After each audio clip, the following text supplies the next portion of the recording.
Coming up on UT 10 News in HD, students speak out on the plans to restructure the university. And we'll also let you know where you can get free organic food. Plus, Ashley Karsten recaps this weekend sports. Your news in 10 minutes starts now.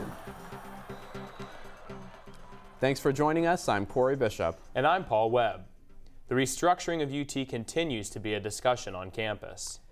AAUP, the faculty union, has filed a grievance that states the administration has violated the contract by not involving the faculty senate. We asked students how they felt about the president's proposal. I'm completely unaware of really what's going on. They lack to tell us anything. I think it's a good thing because if you divide the college up, it could be more focused on their particular major. I keep hearing that they might take away the entire, essentially, major of public relations, and that's my major, so it doesn't leave me with good thoughts. The Board of Trustees are still planning to vote on October 11th. UT was given a large check for a new scholarship program. Heather Schramm tells us how the Detroit Tigers helped out. In the spring of 2010, the University of Toledo and the Detroit Tigers created an advertising partnership.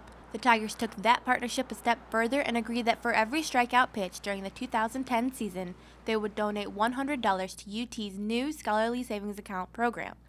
On September 22nd, Student Government President Matt Rubin accepted a check for $93,000 on UT's behalf.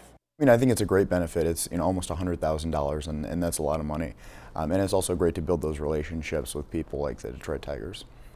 Vice President of Enrollment Services Kevin Kuchara says the Scholarly Savings Account program is a way to help make college more affordable. So the school district will send us a list of all the families of 8th graders, and we send out a joint letter explaining to the family that, number one, we're thrilled that the student is graduating from 8th grade.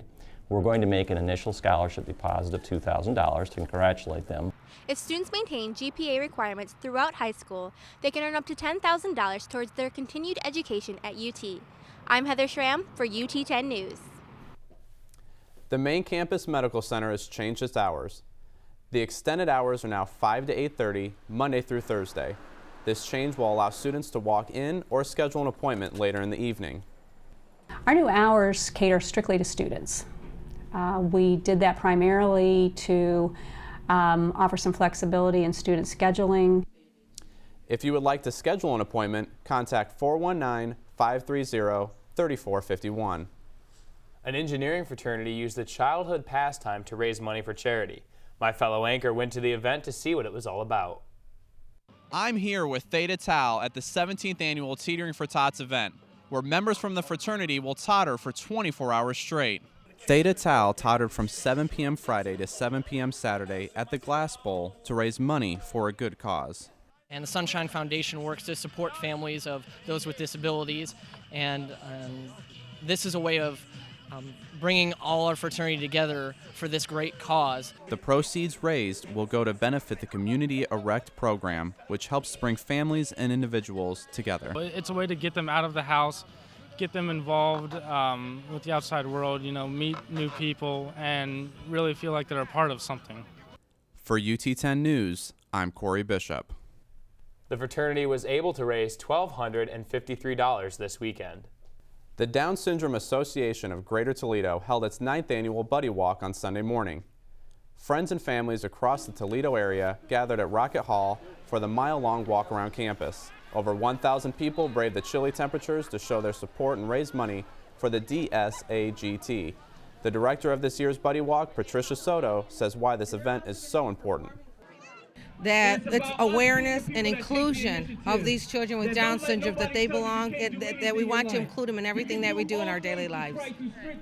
This year's walk raised $31,949. UT students and community members have the opportunity to eat healthier for free. In 2009, Women in Philanthropy gave a $10,644 grant to professors in environmental science to create the UT Outdoor Garden. The organic garden is across from the Law Center and houses herbs, fruits, and veggies. Giving up some of your time to harvest, plant, and pull weeds in the garden could pay off in a delicious way. If they can help now, we'll definitely appreciate the extra set of hands, and they can take whatever they like. If you would like to donate some of your time to get free food or flowers, go to their website or visit them on Facebook.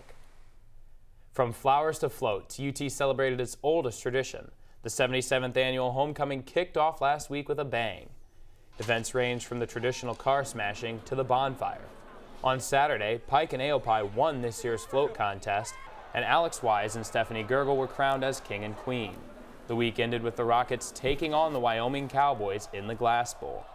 And speaking of the football game, Ashley Karsten will be right back with the highlights of that game and other sports.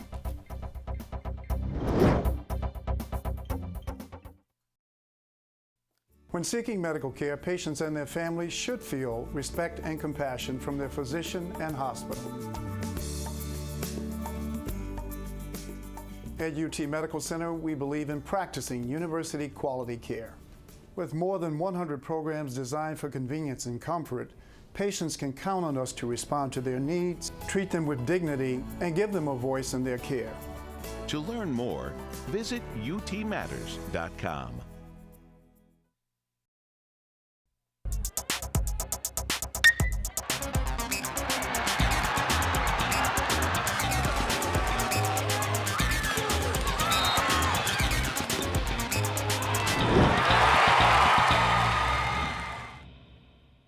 Welcome back. I'm Ashley Karsten, and this is your UT10 Sports. It was a rough weekend for Rocket sports. The football team fell short in a homecoming shootout with the Wyoming Cowboys. Let's head on over to the Glass Bowl. Wyoming dominated the first half with Alvester Alexander scoring the first touchdown only 5 minutes into the game. Then, in the second quarter, Chris McNeil catches the pass and runs in for the TD, making the score 14-0. UT kicker Bill Klaus attempts to put some points on the board with this field goal, but it's wide left and no good. Wyoming would make a field goal at the end of the half, giving them a 17-0 lead. But UT would fight back in the third quarter, starting with this punt to the 1-yard line, which set up this safety, giving the Rockets 2 on the board. After a quarterback switch to Terrence Owens, he passes to Eric Page for 53 yards, setting up David Fluellen's touchdown run, making the score 20-9 in the fourth quarter. Later in the fourth, Adonis Thomas runs the ball in for the Rockets' last score, making the final 20-15. Coach Beckman was disappointed by the loss. When we win as a team, and when we lose as a team. So I'm not pointing my finger at anybody. Now over to Savage in volleyball. The Rockets fell to Central Michigan in the first 2 sets, but made sure to give the Chippewas a tough last set. The Lady Rockets took an early lead as Sandra Perry's taps over a kill, making the score 8-5. But Central would fight back later in the set from a kill by Lindsay Delude. The Chippewas now up 25-24. But it's not over yet, as UT's Bethany Irwin ties the score at 25 with this kill.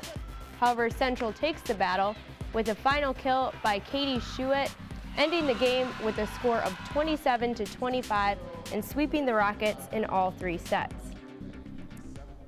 Well, guys, on a good note, Ariana Fisher, the MAC Cross Country Runner of the Week, finished first in the Richard Clark Invitation, and she set a new course record of just over 16 minutes for the 5K.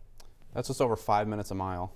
Well, I think she's been on the show 2 weeks in a row now. Let's see if she can break another record next week. Well, thanks, Ashley. That's it for UT10 News. Check out our new website, ut10news.com, where you can watch all of our newscasts and other web-exclusive stories. And remember, our award-winning newscasts are also on YouTube and Facebook. For Paul Webb, Ashley Karsten, and all of our crew, I'm Corey Bishop. Have a great week and stay tuned for more news from the UT campus.